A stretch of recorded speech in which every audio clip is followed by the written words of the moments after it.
What's up, bikers? Episode 222 of the Biker Bar podcast. Man, just nailed it. Anyways, today we're going to have on Kurtis Graham again. We had him on a week ago, but the internet fun police stopped us from from continuing with the show. So here we are rescheduling. If you didn't catch the beginning of that one before it got deleted from the internets, Curtis is a local YouTuber that's doing a lot of riding here in the Northern California area and slightly surrounding states. And his channel caught my eye, and honestly, thought it'd be a fun conversation. So here we are. Before we get started, let's talk real quick. I've been riding RE bikes for the last year and maybe two. I don't know. I'm not sponsored by them anymore, but I'm still riding all their bikes.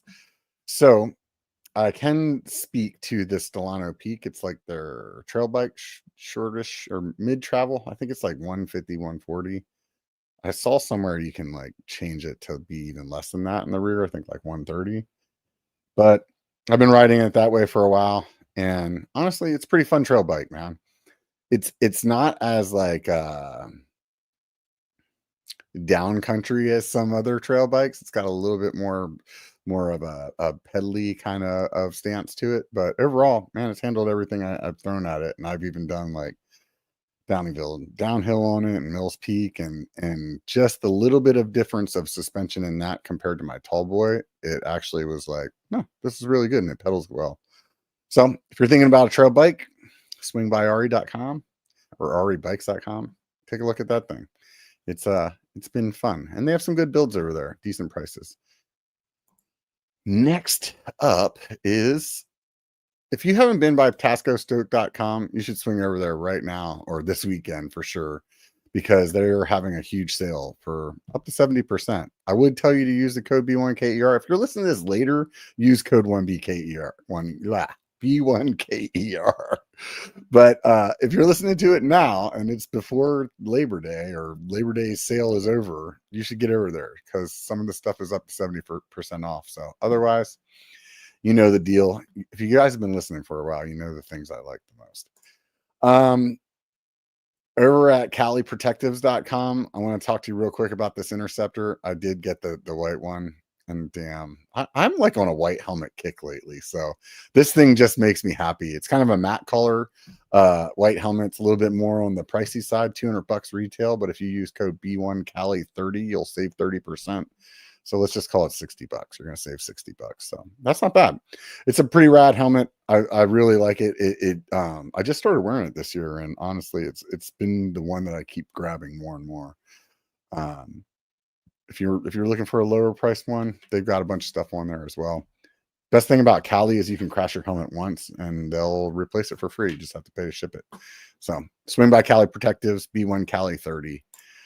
Last but not least, I've been working with this fundraiser, Disconnect to Reconnect. It's a vet group. They do a lot of great things for vets. If you follow my other YouTube channel, Biker, just released a video today talking about giving a vet a bike and how we've been doing this EMTB fundraiser. We bought our first e-bike out of it, and we're still trying to raise money, though. We want to buy about 4 more so that we can have a good fleet of e-bikes to take vets out that are on their first time or maybe have never ridden e-bikes, and it just really will make things a lot easier for us as far as having the ability to impact veterans' lives. So I really appreciate everybody that's donated so far. It means a lot. Those of you guys that have been thinking about it, go watch that that video, and maybe it'll get you to think about it a little bit more. Enough of that. Let's talk to Kurtis. What's up, dude? What's up, Robert? Hey, man. Just first of all, I want to say thanks for having me on. This is super cool. Oh yeah, dude. I mean, honestly, like I said in the intro, I mean, I've been watching your videos, so I really just do this podcast so I can talk to people that I think are fun to talk to. That's awesome. That's so cool. Yeah. No, I mean, it's been a lot of fun conversations over the years. Apparently 221 other conversations, but yeah, no, it's been super rad. And when'd you start doing this? I don't know what the actual date was. I originally started on my other channel. It just was like initially me doing like these long form live streams that were just like essentially me just getting drunk in my garage and talking for like 2 or 3 hours. And it turned into, man, I think I could just do this as a podcast. And after a while, the podcast, the way that, I mean, I'm sure you're familiar with YouTube and how it works. So like the way that the algorithm works, I felt like having the podcast on the same channel, it was just really confusing the algorithm as far as like, how to serve my content. So I separated it out, and that's been a couple years now at this point. So yeah, hard to say. I should probably look it up one of these days. But have you cracked the algorithm code? Like, I feel like I have some impression of kind of how to game the algorithm, but I don't know. Do you feel like you've kind of cracked that code? I feel like if I cracked the code, I would have way more than 20,000 subscribers on my other channel. So as much as I'd like to say I understand it, I obviously am not doing something right, or I'm just niche, and it is what it is. I think there's a good combination of all of those things. I think it's really interesting what you're doing on your channel. And I was curious as to why you're just making POV videos, like no talking. Like, what was your reasoning? Was it was like, I miss seeing these videos, or you're like, this just seems easy? Yeah, maybe a bit of that. Honestly, it's content that I want to see. And so I don't know. I don't want anything like gimmicky or anything like that. I want it to be about riding and the trail, because I think like at the core, like that's what mountain bike is about. At least that's my impression anyway. Yeah. And so whether or not that reaches the masses, whatever, I'm cool with that. I'm cool with it just being a smaller channel, or never really taking off like your channel. But yeah, I mean, I really don't love to talk anyway. I'm like kind of like an outgoing introvert, I suppose. So like, talking to you one-on-one, like that's cool. But I don't know. I don't want like my personality to be influencing my channel or anything like that. So yeah, I don't know. I like to ride, and that's what I want to see. So even though obviously it's super saturated, like everybody's doing that, and everyone's been doing that for a long time. But yeah, I don't know. I'm cool with how it is. I feel like it's, to me, whenever I saw it, it felt like a throwback to me. Like it was like, oh, that's honestly the content that most of us were posting in like 2017. And I'm not saying this in any kind of derogatory manner at all. No, dude. Okay, cool. Yeah. But to me, it was kind of refreshing, because so much of today's mountain biking videos really are like story based, and have a lot of other things going on. And whether that's like actually the way that people want, or whether that's like what YouTube wants, who knows? We could have a whole conversation about that. But to me, it was like, it just reminded me of like one of my friends that I started following back then. He never talked, and the reason that I started following his channel is because he went all over the place, and I could just see the trail. And that's exactly what you're doing. And I think even though there's a lot of content out there, I think your content is like, the quality is good. Like the stabilization is good. The camera quality is good. Like it's not like you cut out the stuff that needs to be cut out. It's not just like some boring video that's like 35 minutes long of you riding this entire trail, So I think that I'm curious to see like how your channel grows, like honestly, and not because of anything other than like my own interests, like Totally. And obviously for you to be successful, I'd love to see it happen. In my eyes, I think that like some people get on YouTube and they really get concerned about like what YouTube wants instead of the attitude that you have, where you're just like, I'm just going to make the content that I would want to watch, and fuck the algorithm or whatever else it is. For sure. Yeah, I mean, like just going back to I mean, I'm sure a lot of people's inspiration is like Trail Peak. Man, like that channel was incredible, and that's what inspired me to partially what inspired me to ride bikes and create content. So yeah, I mean, I'm nowhere near the caliber of the Peterson brothers, but I think I do a good enough job to, I don't know, be inspired by them, and hopefully other people are inspired by me to, I don't know, go shred, go ride some trails. Yeah, those guys are definitely rippers, man. There's no doubt about it there. I honestly, last time we were talking, you mentioned that you had started riding in 2020, and I, to be quite honest, was pretty surprised, like, just by how well you're riding in your videos, that you've only been riding that long. So that's like, yeah, dude, go back and see so I started making videos back in 21.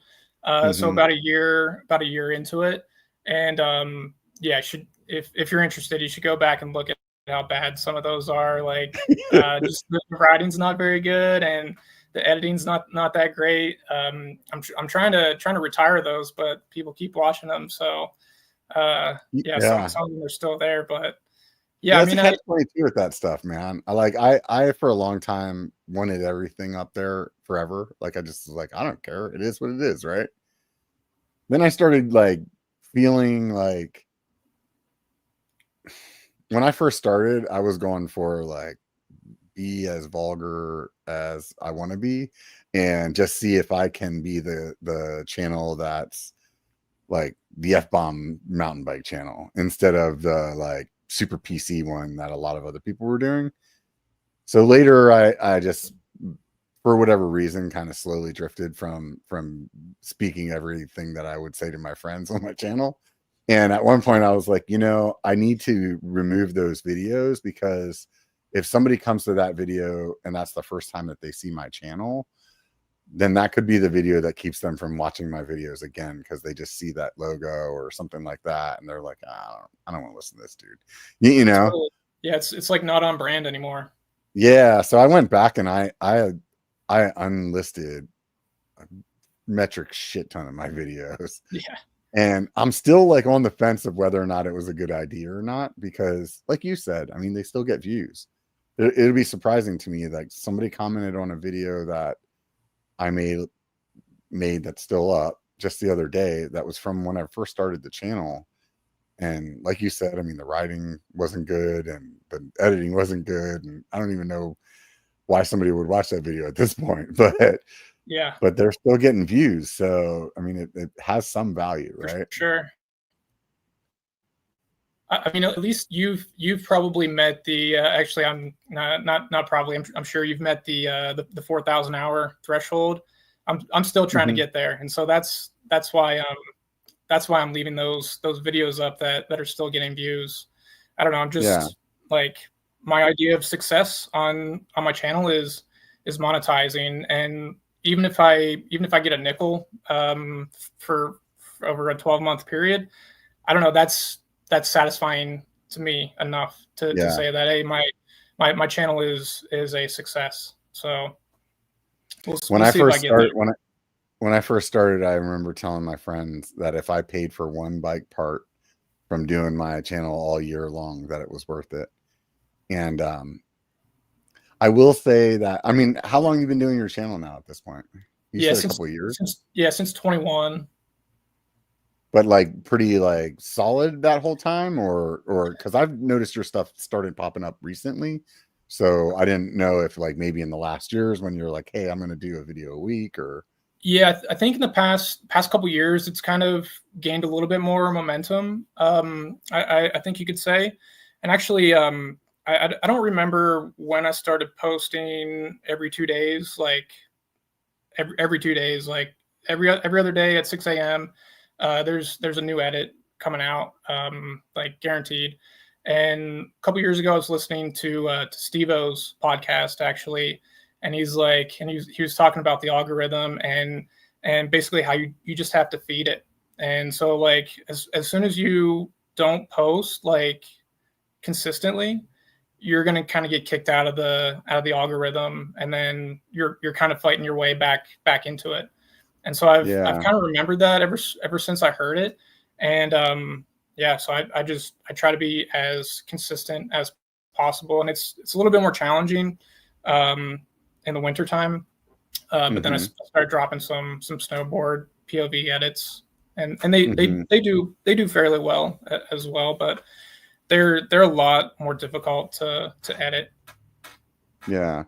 So are you you're a single guy, or you got a girlfriend or a family, or? Yeah, I got a chick, and she's the best and super supportive. She's always down to travel, and I'm always taking her to somewhere where I can ride my bike.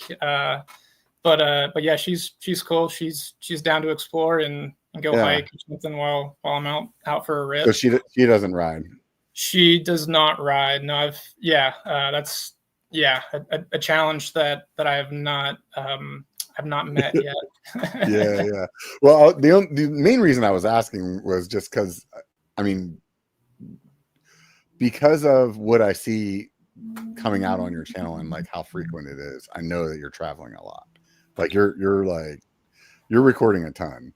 So I mean, you could potentially go out, because you seem to break down your videos by trail. So like you could come to an area and potentially ride 5 different trails, and then you have 5 videos. So I could see that being like one day. So it makes sense to me in that aspect. But I do see it's like, oh, he was in Redding. Oh, he was in Shasta. Oh, he's in Reno. Oh, he's in South Lake. Like you've been all over the place. So it's definitely you're moving around. I mean, dude, you know it. Like there's so many trails within like a 2-hour radius of Reno. There's so much, and I'm sure we'll talk about this eventually. But yeah, growing up in central Pennsylvania, like you had to travel an hour to do anything, and I mean 2 or 3 hours to do something kind of fun. And so I kind of maintain that perspective of like, hey, if I got to drive 2 hours to go ride some really fun trails, then so be it, and I'll do that in a day. No big deal. But yeah, I definitely don't have a problem making like a 3-hour road trip to go ride somewhere. I definitely space those out a little bit more, but every time I get hesitant about it, I always remember to myself, like, it's a 3-hour drive if I go ride UC, and I do that pretty regularly. So like, because sometimes in your head you're like, oh, I'm not going to Redding, that's like going to take me this long, and then you're like, wait a minute, like I wouldn't trip if I was like, somebody's like, hey, let's go ride UC, I'm like, and that's 3 hours. So kind of that's I feel like that's a pretty safe amount of time where I'm willing to do it and drive back. Where like once you hit into that 4-hour mark, like if I was to try to go to Ashland, I'm more than likely I want to stay up there somewhere. You know what I mean? Yeah, I feel you. I'm probably at that 4-hour. Yeah, maybe 3 hours. I would do a 3-hour trip and a 3-hour one way and a day trip. Yeah, that's about it for me. What how are you picking what you ride? Just like see somebody else's video, or like I've always wanted to go there, or I want to go back because I haven't captured this? Yeah, a little bit of all of that. Cruise around on trail forks. That's probably where I start. Just look for sweet trails on trail forks and cruise around in the Strava heat map.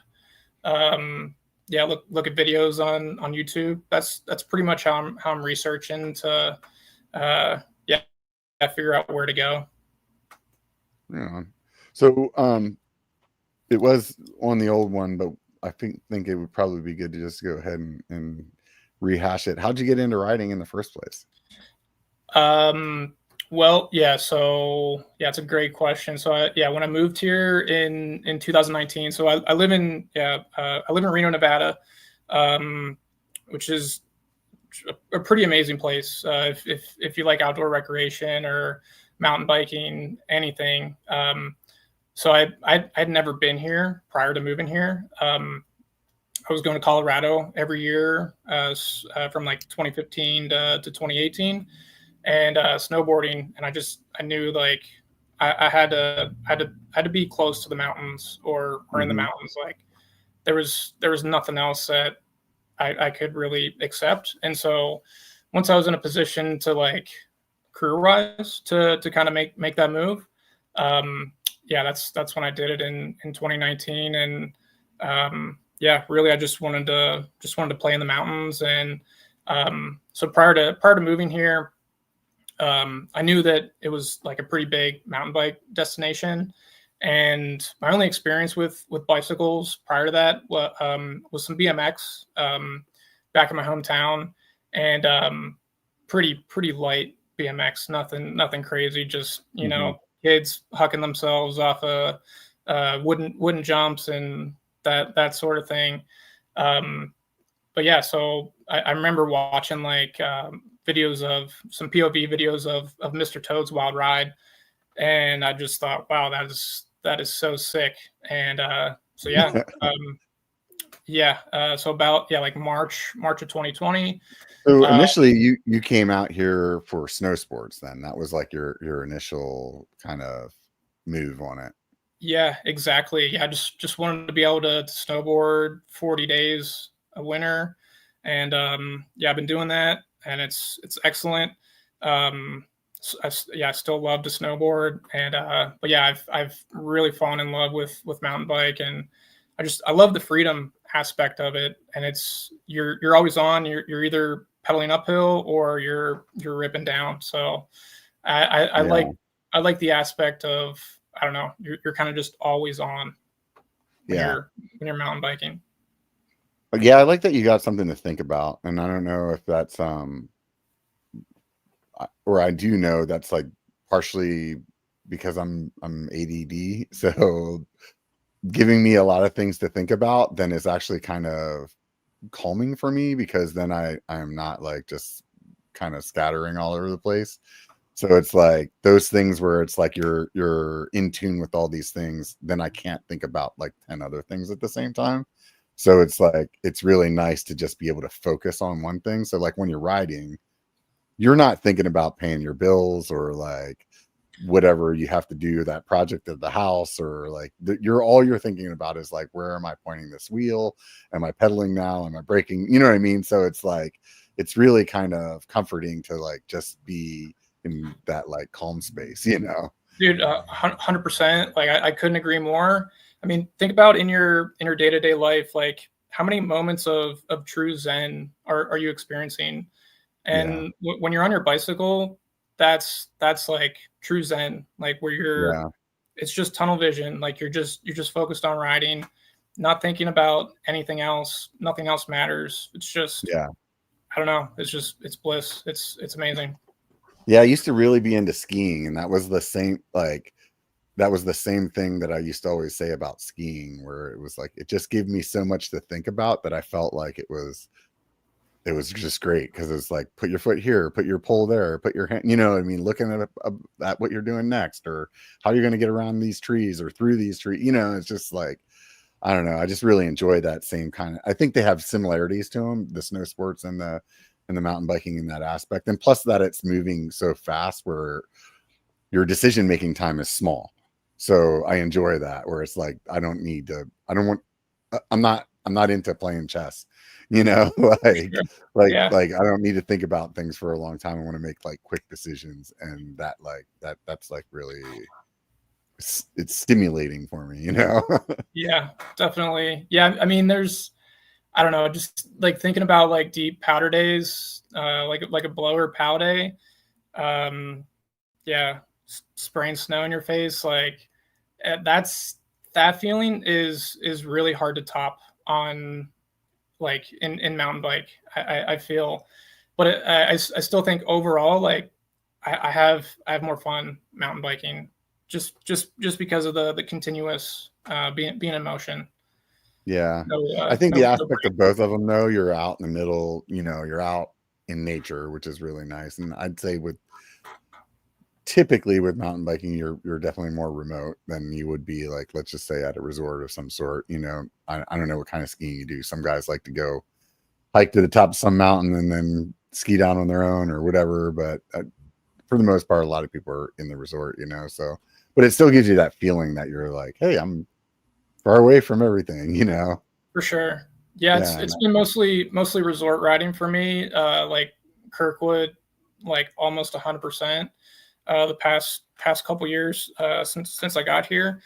Not sure if I'm getting a pass this year, and I think I'm getting a split board. So yeah, more. I think I'll like it better if I'm being honest. A little bit more similar to mountain bike, where you got to climb up the mountain and then you get to ride down. So yeah, it's like those adventure days. I mean, that's really what it comes down to.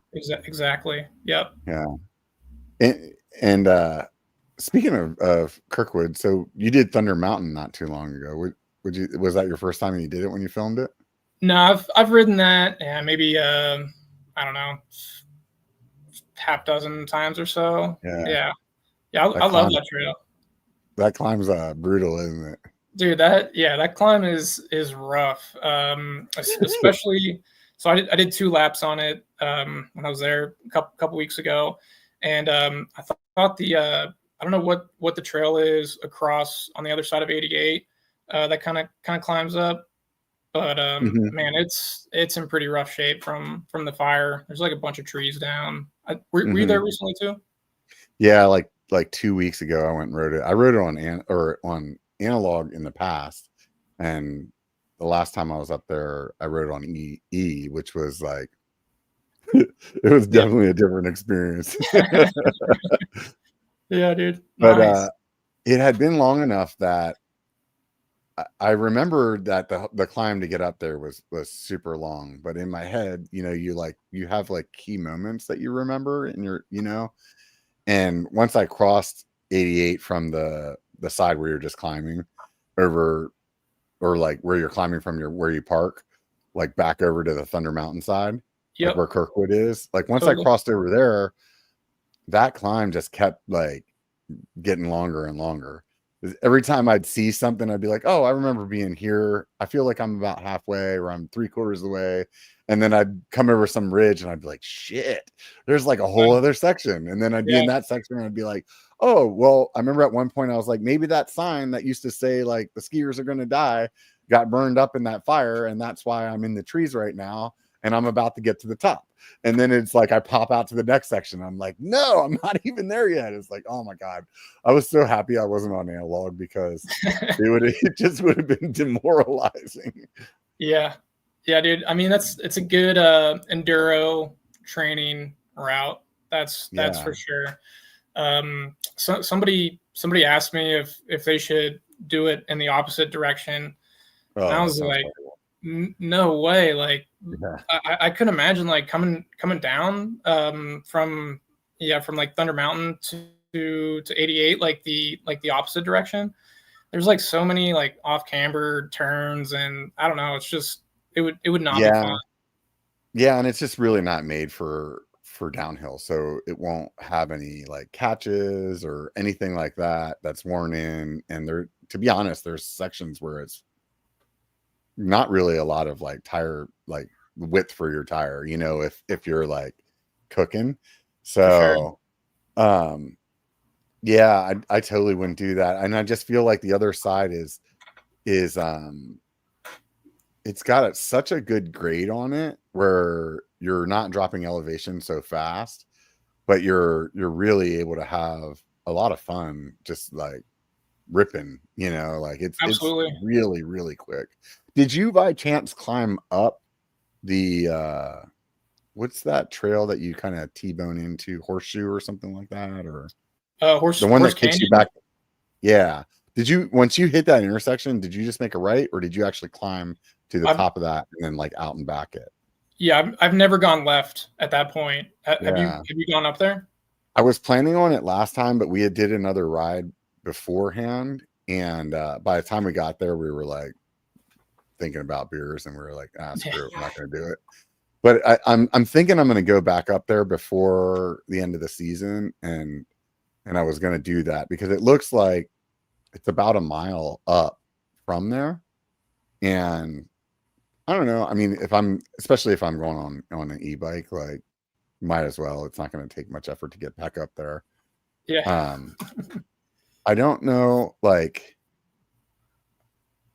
how worth it is doing the single track on the other side of the road when you're just climbing up. I mean, really, you're like, would it just be, if you're on E, would it just be faster just to get on the road? But I feel like anytime I'm going out there, I'm always going to go with somebody that probably hasn't done it before, and the views on that side of the road are just like that whole canyon over there. It's beautiful, man. Yeah, totally agree. Yeah, actually on my second lap, I went up the pavement because I was it was annoying going up the single track over there. Yeah, and honestly, it you know, climbing wise, if I was on analog, that fire road that you're going up is pretty beat up from the fires and like erosion. I can definitely see it not being like, it's not a chill climb by any means, Yeah, for sure. You're definitely, and you're at elevation on top of it. And so, I mean, you're probably starting at like probably 6 or 7, I would imagine. At least probably 7, maybe. Because I think the top of that is like, yeah, I can feel like, at least for me, anywhere around 8,000 feet, I can really feel it in my I start feeling like spacey, That's the best way I can explain it. Huh? You live in Sacramento? Yeah. So Reno, what's the elevation in Reno? Because you're already at like what, 4,500 or something? Exactly. Yeah. So I don't know. I never notice it, to be honest with you. Yeah, and I feel like at the beginning of the season, I notice it more than I do now, like because I'm up there basically every weekend. So I think it's like I'm sort of acclimatized to it, you know what I mean? But I can definitely tell, like say if I was going to do Friel in South Lake, that saddle like where Armstrong goes up to, that saddle is probably right around 8,000. And then I think you're at like almost 95 or something like that when you're at the top of Friel. And usually right around that saddle, I'm starting to feel like I can just feel winded. And like when I'm climbing that section to go up to Friel, it'll be like some dumb rock that I could climb any day of the week down here. And I'm just like, fuck it. I'm just going to like dab or whatever, like I just don't care. A little waterfall section, or I don't know, where there's like a creek that goes through the rim trail there going up the Friel or coming down from Friel. Yeah, it's a little tricky. Yeah. When you do that, do you normally go clockwise or counterclockwise when you do the Friel? It depends. I looped it a couple weeks ago. Went up High Meadow, and then up Star Lake Trail, and then did you go up the fire road or did you go up Cold Creek? No, I would personally, I would never climb Cold Creek. I think, you got to climb. I know some people that do, but man, it's a catch-22 because that fire road is probably in my top 5 worst climbs of my life. That thing's just awful. Yeah, dude, you got to do it though. Leave Cold Creek for the downhillers. yeah. No, I mean, I've never climbed Cold Creek. I've heard people talk about it, and the only time that I've gone up that fire road once on analog, and that day I was like, I'm never doing this again. But I've done it a handful of times on the e-bike, and even on the e-bike, it's just like every water bar, you're like, oh my god, it's still more, and at least on the e-bike, leg wise, you don't really give a shit, but like mentally, you're like, dude, can this be over? Like I could climb like Star Lake Trail all day long just because it's like, oh, get over this little rock, get over this little flat spot, get the breather, you know what I mean? But something like that where you're full tilt on that climb, and the water bars are like 10 feet long, and then it's like full tilt again. Like it's pretty consistently steep for a long time. Yeah, it's relentless, and you get like a 2-second reprieve on those water bars there.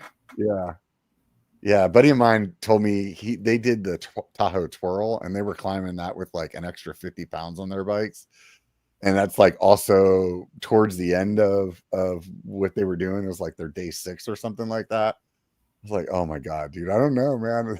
that hill could be the one that's just like, fuck it. I'm turning around, going back down to South Lake. I'm gonna hit Divided Sky and freaking just get drunk. Yeah.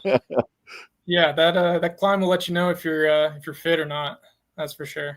Yeah. So I see a lot of bikes in your videos. What you have a couple in the stable or? Yeah, so I got that I got a Nomad 5 back in 21. And so I've been riding that pretty much. That's been my primary bike since then. And I just got a High Tower 3 the beginning of this year. So a little bit more trail oriented. Yeah. Pretty amazed that I pushed a full 27.5, like 37-pound enduro on all these big trail rides over the years. But yeah, here we are, and that High Tower is so much more fun on big trail rides. So the High Tower, that's a 29er and like a 140 bike, I think, if I remember correctly, something like that. Yeah, I think it's like a 150, 140. Right on. And so the one that you said, the 3, that's where the shock's still kind of mounted up higher, like it's an inline shock kind of. No, it's right down here. Oh, so it is down. Okay, so it's one after they moved it down towards the crank then. Okay. Yeah, maybe the prior versions were like that. I'm not sure. Yeah. There was like I think it was like 2019 or something like that when they like changed like their whole lineup, like the Bronson moved its shock down there, the Nomad, the Mega Tower, and the High Tower all kind of went down there. But so the Nomad that you have is still 27.5. That's not the mullet Nomad. Yeah, full 27.5. I think I might be in the market for a Nomad 6 though, for next year. But we'll see. Either getting a mullet or full 29er for more enduro and downhill riding. Have you ridden a mullet? I have not. I kind of see the vision and the appeal. I mean, this High Tower was the first 29er I've ever ridden, and like it just goes over anything. It's like a monster truck, just goes over any rocks. Whereas like the 27.5, like it's kind of cumbersome going over rocks, and it feels like rocks just want to grab it and slow it down. Whereas 29ers kind of just cruise over. Yeah. Yeah, I still feel like, and 29ers like geometries that have gotten really dialed, but I still feel like when it's a full 29er that it a little bit wants to like go where it wants to go, and not as much as like a 27.5 bike, or at this point my big bike's a mullet, where you have like that ability to kind of like wiggle your way through shit a lot easier. That's the best way I can say it. Yeah. It's tough, man. Like, I don't think that I mean, if tomorrow somebody put a 29 wheel on my big bike and was like, this is what you got to ride for the rest of your life, I wouldn't be upset about it. But I definitely enjoy the mullet just because it's just more fun. And I can say without a doubt, I broke a wheel on one of my bikes that was set up mullet a while back. And when I broke the rear wheel, I put a 29er on for a little while, and literally the next day got PRs on all the trails that I was riding. So at that point in my mind, I'm like, okay, 100% it's faster. Like there's no arguing that it's faster. But the first day that I put the mullet wheel back on my bike, just the way it like whips through corners and stuff, I was like, it's just more fun. And like, I don't care if it's a little bit slower. To me, I just feel like it's more fun, like the way that like it falls over so much easier. And to me, like, yeah, I like to see like getting PRs and stuff like that, but it's not what totally drives me, like being the fastest, you know? Yeah. I mean, it's just so hard to accelerate. I feel like I see that difference between my Nomad and High Tower. Trying to accelerate out of a slow turn on my Nomad, like it's so much slower. Whereas like High Tower, it's it's gone basically. Yeah. Every time I haven't ridden a 29er for a while and then I get back on one, I feel like it's almost like picking up the little star boost on Mario Kart, where it just it just feels like it takes off quicker, and you're like, holy shit. Like it's like you definitely can tell that difference in the momentum going downhill. It picks it up, and it's just like, wow, man, that thing just got up and went, For sure. Yeah, I don't know. We'll see what we'll see what I think. I mean, I mostly I got this high tower pretty much to have something a little bit better to race Downieville and some of the other like lighter enduros that I ride. I don't know if Mhm. I'll need like a super fast enduro race rig or downhill Yeah. race rig. So yeah, maybe I will just go for the fun factor and yeah, go with the mullet. Yeah, I mean, a lot of the bikes now that are mullet, you can, flip chip them to be either way. I think Santa Cruz still has theirs like their Nomad mullet or not. That's the only way to have it. But some of the other brands like the RE that I have, the LaSalle, you can run that as a mullet, or you can run that as a full 29er. Which is because then you can kind of feel it both out and be like, oh, if you have an extra wheel set or something like that, it's really fun to kind of play around with and see what you Do enjoy. you ever go But back and forth, or you mostly just stick with the 27.5 back there? I pretty much leave it mullet. The only time that it's not mullet is because of like I broke something and I'm putting a different wheel set on it, or maybe I'm just like curious, like, oh, I wonder how this is going to be. But for the most part, I just leave it as a mullet. Okay. My trail bike is a 29er though, so that's like pretty similar to your high tower, and I mean, honestly, it sounds like about the same travel. And that, to be honest, is like that bike is honestly like a good trail bike, in my opinion. It's pretty much your single quiver. You can get away with riding the gnarliest shit on that. You just got to, like, technique wise, be a little better, Yeah, for sure. But um, overall, I'll go through phases where it's like, oh, I don't want to like lug the big bike up this hill or something like that. But then later, like 6 months later, I'll take it on some big climb and I'll be like, well, I don't know why I freaking care, because it's not like I really noticed it. It's not, you know what I mean? Yeah. Yeah, I get that as well, and like I don't love riding steeps on this high tower. Like I just feel like it's Yeah. not very slack, and so I feel Yeah. like I'm over top of the bike, and I don't know. Yeah. I think not to say like Toads is super steep or anything, but that I mean that rock garden close to the top is kind of steep Yeah. ish, I suppose, and I felt I've ridden it on this high tower, and I've ridden it a bunch on that Nomad. Um, I think I'm faster on the high tower, but I feel more comfortable and confident on the Nomad.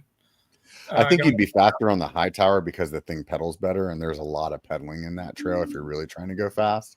that too. But I could definitely feel the comfort level, like that. Let's just call it the waterfall, the like most rockiest part there of Toads. I mean, you're definitely like but unless you're like coming at it so fast where you're hitting it like a drop, which most people aren't doing, you're kind of rolling through that rock section, and that last step down is like it's pretty significant. So the little bit in the geometry change would definitely make a big difference, because I feel the same way on my pink bike. That's my trail bike, and I feel like all the time that I'm out over the handlebars, and I just have to remind myself, like, this is a trail bike, dude. And because I have the tendency to try to underbike and then like do trails that are way harder than they should be. You know what I mean? So Yeah, it's like, so when I start feeling that way, it's like, oh, okay, like, let's just say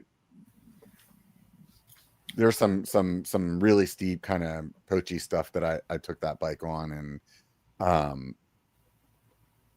I definitely was like, I felt way out of my comfort zone, You know what I mean? Where if I was on my mullet that like had a slacker geometry and a little bit more suspension, I wouldn't have even been stressing it. Where it's like I came into stuff and it was like steep as hell, and then there's like some roots or something like that, and I'm like, oh, I'm not feeling it on this bike, man.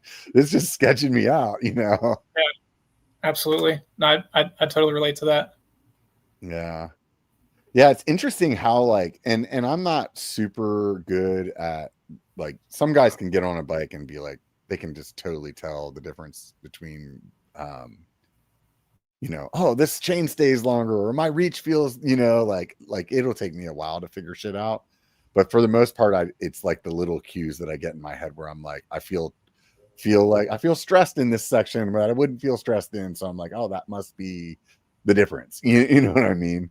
Yeah. How many bikes have you had over the years? Like I only have experience on like 3 different mountain bikes. So I think Mhm. that kind of speaks to my like, I don't know, like you just mentioned, like folks can get on and they feel the difference, but Yeah. yeah, like for me feeling that difference is not that evident. Yeah.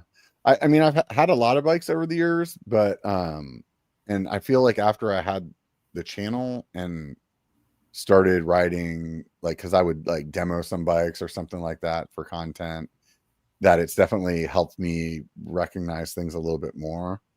But I think realistically, the thing that really kind of sunk into me is whenever I started having instead of just one bike. You know, so it was like, oh, I have a hardtail and I know what the geometry of that hardtail is, and I've ridden it on this trail 15 times, and I've ridden my other bike on this trail 100 times, and I'm like, I could tell the difference. And then it's like, oh, well, I want to get a trail bike because I want it to pedal better on the stuff that we do that's kind of XC-ish, but I don't need much suspension or something like that. And then it's like, then you ride that for a while, and then like I said earlier, then it's like, oh, well, like when I had a tall boy, it was 140, 120. I'm like, I loved that bike. I was like, oh, I'm going to go do Downieville in it. I can hit anything on there. It doesn't matter. But then it was like, yeah, I rode the whole thing and probably sections of it a little faster because I could pedal way better. But then it was like, dude, it just beat my body up. You know, it's like, man, my shoulders and my legs are like Yeah. super tired. And then so like, because of experiences like that, then I started to be able to like put it together where it's like, oh, I can see like right now because I have a hardtail, a trail bike, and an enduro bike in my garage. Like depending on where I'm riding, like I'll pick the bike that's going to suit the trails. You know what I mean? Do you spread the love around, or you have a favorite child? I think I think I spread it around. Honestly, the one that's been hardest for me to take out the most lately has probably been my enduro bike, just because a lot of the times that I would have been riding that, I've been riding my e-bike, which is also a big bike. So it seems like I ride my trail bike more during the week where I'm like just trying to get miles in and stay fit. And then because some of my friends are just more like weekend warrior kind of friends, they're down to go do like really big epic rides on the weekend on the e-bike. So then it's like I'm not really pedaling my enduro that way as much, you know? But yeah, I think it just, you know, it really depends because I feel like we all go through like different phases throughout the year or two where it's like because I think another reason, honestly, now that I'm just kind of talking this out loud, is the e-bike has caused us to stop shuttling because of the e-bike. Like we're not showing up somewhere with 3 trucks and shuttling trails that we would have rode the enduro bike on. It's instead we're just going with the e-bike because the e-bike's really an enduro bike with a motor. And then it's like, oh, it's so much easier for us than trying to like shuttle. You just pedal. You know what I mean? For sure. Yeah, I think if your e-bike's not a big bike, like what are we doing here? I've Yeah. friends friends that ride Santa Cruz over in the Bay Area, and most of them are on e-bikes, and they got like Fox 40s, or they got Yeah. what's the new the Crestline 180 or whatever. But Yeah. yeah, I mean it's like you might as well have basically a downhill rig for your e-bike. Yeah. Yeah, I mean, my e-bike's 170. It's a smasher, and I think the thing, like I said a minute ago, is just that ability where we're not like Big Chief, for example, which is kind of more of a middle of the it's not super advanced kind of trail, but normally we would shuttle that because if you climb it, it's like a 10-mile fire road climb. It's like super boring, right? Yeah. So we would shuttle that, and then usually we would, do a lap on that, and then we'd go to Martis and shuttle that, and so all in the same day. Whereas like on the e-bike, it's like, oh, I don't mind. Now we don't have to figure out how to get 2 trucks up there or spend all the money on gas to get them up there, or one of our buddies that lives in South Lake try to coordinate or whatever, and or in Truckee, and so it's like you just go and you just pedal, and it's like, oh, I'm in turbo and I'm up the road, like realistically not much longer than what it would have took us to drive up there and unpack all our shit, and you know what I mean. Do you have any guilt associated with riding your e-bike, or you don't care? I don't really care, man, honestly. And I think I might feel different if I didn't ride so much otherwise. You know what I mean? Like but I really thought when I got that thing that I would only use it in places like in place of the days that we would shuttle, because I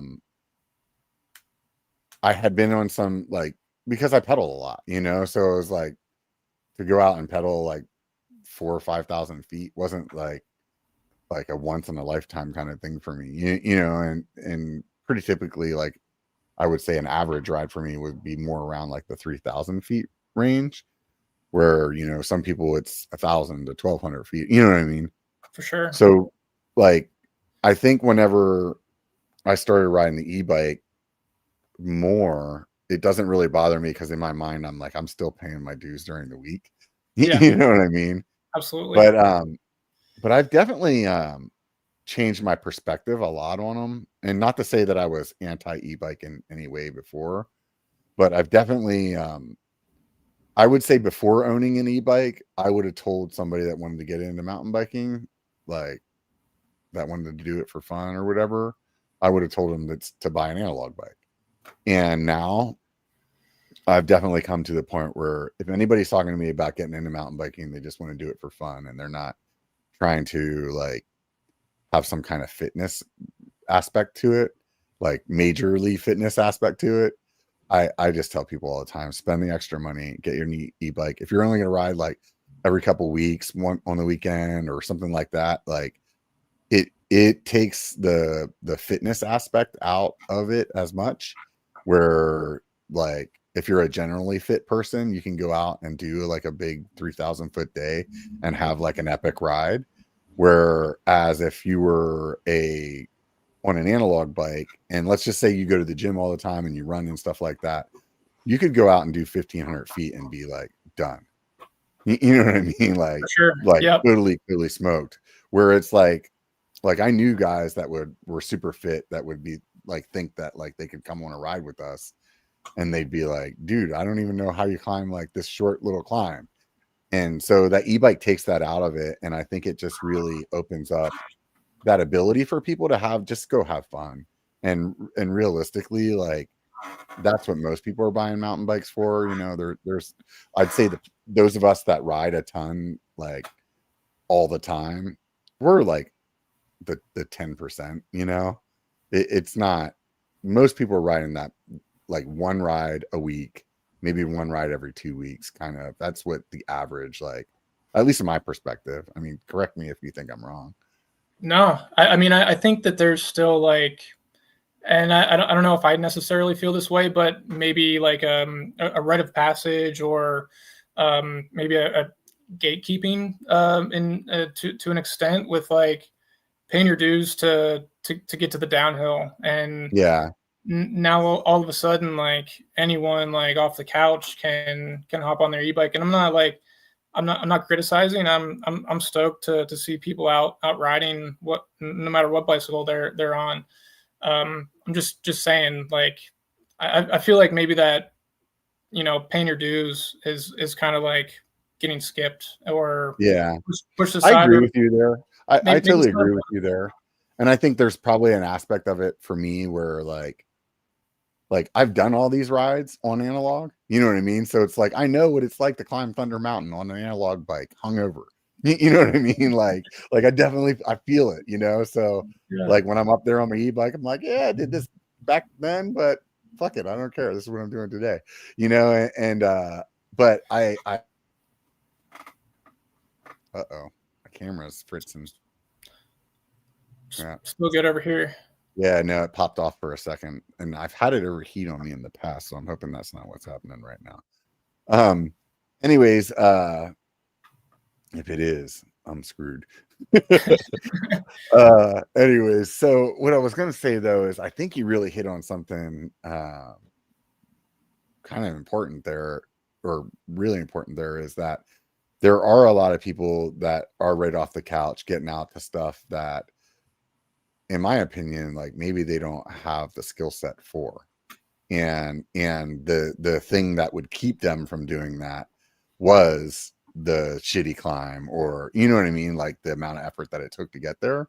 And that's the part where I get worried, where it's like people are gonna get hurt, you know, and Yeah, putting people on the, like, there's a self-sustaining aspect to mountain bike and being out on the trail. And if you all of a sudden have an e-bike that can just put you way out in the backcountry, and maybe you haven't considered that self-sustaining aspect, you know, something goes wrong, and here you are out in the yeah, backcountry, and yeah, needing to lift out or something. I don't know. Maybe yeah, there's, yeah, maybe I'm overthinking it, and there's not many folks that would, you know, fall into that category. But yeah, I don't know. I think it's just like anything new. You think about things, and I wonder if it sort of opens the door for like Surons and like electric motorbikes to kind of, you know, start being out there on the trails.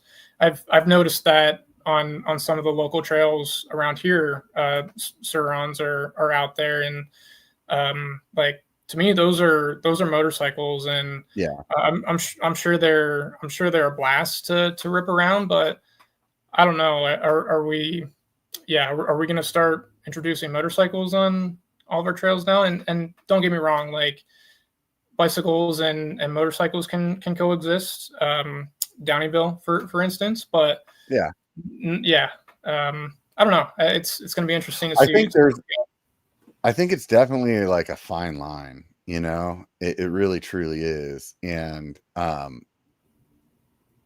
it's so tough, you know. I'm a pretty like reasonable person, you know what I mean? So like I can see both ends of the spectrum. Like I can see the aspect of like, oh, you're not doing more trail damage or something like that, you know, you're on an e-bike, right? But like then I think about it on the other hand, it's like, oh yeah, but you rode that trail 4 times today instead of one. Where if you were on an analog bike, so you're putting in 4 times as much traffic on that trail. So you may be able to do a study and say that bike doesn't mess up the trail anymore than the average analog bike, or something like that. But it's bullshit, because people are doing that multiple times now, you know. And so like I definitely see it in like the trails, the local stuff, where it's like the e-bikes wear the trails down more because they're just getting ridden more. Yeah, It's instead of it taking, let's just say, 2 years for this rut to appear before it needs to be fixed again, it's happening in a season now, you know. And it's because people are doing 4 laps on that instead of one, you know, or totally. two, you Yeah, know. So I think there's some aspects there. I agree with you on the like,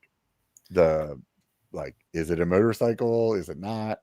But then I like struggle with it on the other end, where it's like it irritates the fuck out of me, where my e-bike cuts out at 20 and I'm pedaling my ass off to like try to get it to go faster, because I can normally hit 26 on my analog bike. You know what I mean? So it's like, and that's where I would be huh. comfortable. Let's just say like that's where I would be comfortable at. So like, why the fuck can't my e-bike go 26 and just let me ride at the speed I'm going to ride at it? I would, you know what I mean? So Interesting. it's So, like, so you're saying when you're downhilling on your e-bike, like, it doesn't let you go over 20? the motor cuts out. So once the motor cuts out, then you're like on an analog that's heavy 50 as fuck. pounds. Yeah. You know, and Yeah. then not only is it heavy, but you're like, there's a lot more like friction and drag of pedaling that motor than Yep. just like pedaling a 50-pound analog bike. So like it's like even more. It's kind of like you're like drag like brake dragging at the same time, you know. I see. So it's like on one hand, you know, I think for the majority of riders, like what I'm saying there is probably not much of an issue. You know what I mean? Like, and also depending on where you ride. Like, for example, like out here, for us to be over 20 miles an hour is like super easy, right? Because we have some long ass straightaway, just bomber freaking trails, right? That go for miles down. Where you and I both are from Pennsylvania, dude, hitting 20 miles an hour on the Pennsylvania trail is fucking not gonna happen. You know what I mean? It's just like rocky and rooty, and you're turning here and going over the like you'll hit it, but it's definitely not like this. It's not like sustained like it is here, you know? Yeah, for sure. Are all e-bikes like that? They all cut out at 20? So class 1 is where it cuts out at 20. So there's actually a class 3 where it'll cut out at 28, but those aren't supposed to be allowed on trails. But what has happened recently is like Specialized, for example, and then another brand that Avanox, the Amflow, they also have a mode where you can change it to that class 3. And what's the like air quote idea is that, oh, you could ride on the road to get to the trail system and then be able to go 28, which is what the class 3 is like made for, like road e-bikes. Yeah. But you're going to turn it off when you get on the trail. And yeah. And to me, I'm like, shut the fuck up. like everybody knows, like, I'm sure there's some people that will, you know what I mean? Because maybe they don't need it, you know, or maybe they're rule followers. But I mean, I could tell you that I more than likely wouldn't turn it off. Like why would I? Because I get over like 20 on my bike all the time. You know what I mean? It's like is that on your radar? Like, do you think that would be like a significant upgrade for you if you could go beyond 20? Like if the motor would allow you to go past 20? Yeah, I think it would be. Yeah. Yeah. And I think it's just like yeah, I mean, it's not like all the time either, but it's just like in those scenarios where it's like, if I was on my analog bike going 27 miles an hour right now, wouldn't be a fucking problem. You know what I mean? Like, Sure. like where it's like, how do I say this without like kind of sounding like arrogant or something like that? But it's like when you get to a certain level where your skill set is like going that fast, like it's not as fun when you're not going that fast. You know what I mean? Agreed. Yeah, I mean, what's the point is to keep progressing, right? Like, right. So if you're being held back by something, then yeah, it's frustrating. So I mean, it's not a like a huge deal where, you know, it's something that like pisses me off where I don't want to ride it. You know what I mean? But I definitely, like, if I was looking at a new e-bike today, I would definitely be like shortlisting the ones with the ability to make that change, you know. Right on. And I don't feel like, and I'm sure there's some people that would hate or that will hate hearing me say that, you know, that I probably wouldn't turn it off, but I think all I'm doing is voicing what most people are saying anyway. Just because I'm like a public person having a podcast, like people get all bent out of shape. Like, why would you say that? But I don't know. Like realistically, like you really think that the guys at Santa or at Specialized were like, dude, let's make this just so people can ride 28 miles an hour to get to the trailhead. You know, like they were saying the same shit as me. Like, how can we get around this freaking motor thing? You know what I mean? So, for sure. Yeah. like, I don't know. I mean, I get it. And I don't want to see it be the thing that disrupts trail access, you know. So like if that was the case and it was like, hey, these bikes are doing this, and if that keeps happening, we're going to start removing e-bike access or bike access altogether. It'd be like, all right, get rid of it.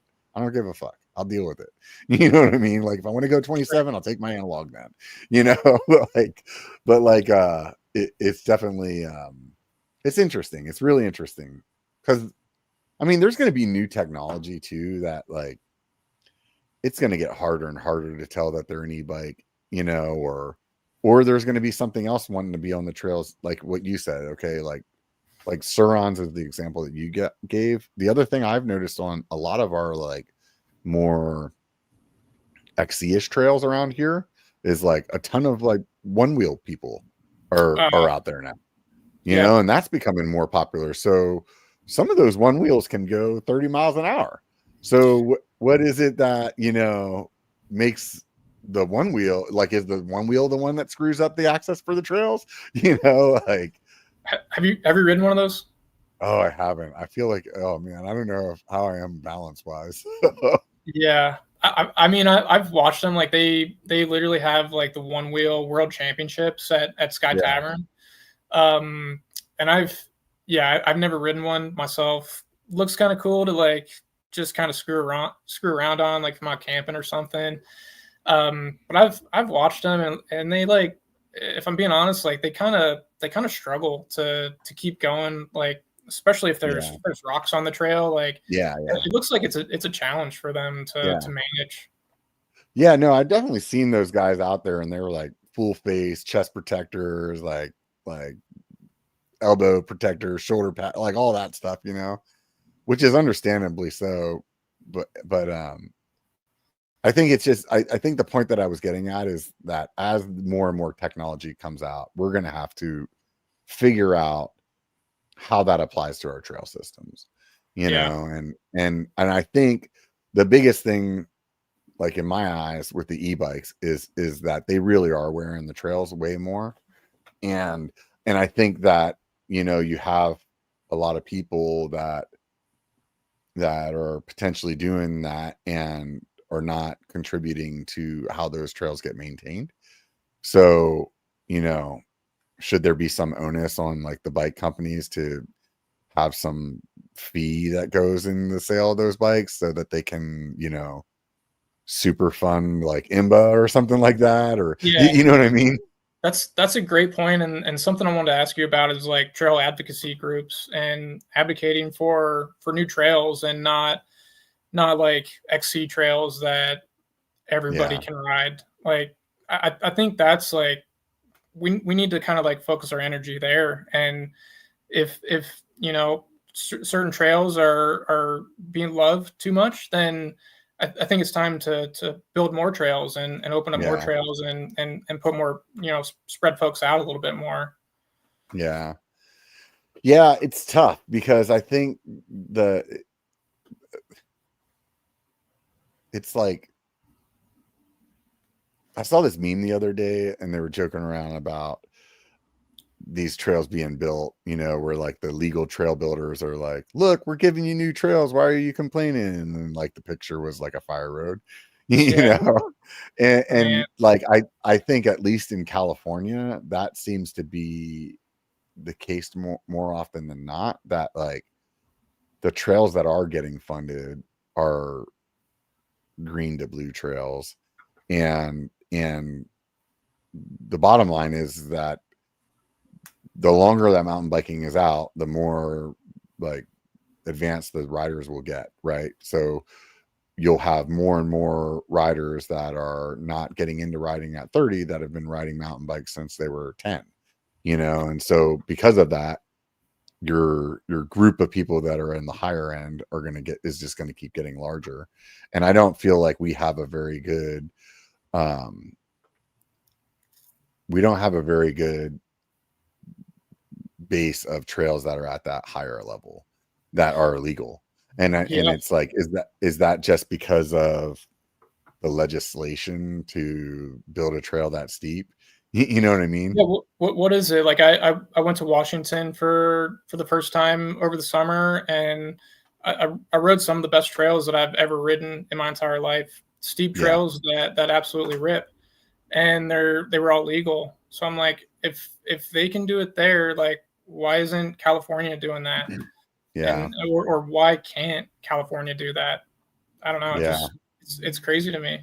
And even I think over it's a here state to too. state thing. I think some of that stuff comes down to as well is that like some of those trail networks up there were illegal before they were legal. So it's like, oh, they got built because they were poached. So they got through all the red tape that way. And then it Yeah. was like once it got like, oh well, we're gonna like turn these into legitimate trails, and it's like, okay, sweet. And then but then it's like I don't know, man.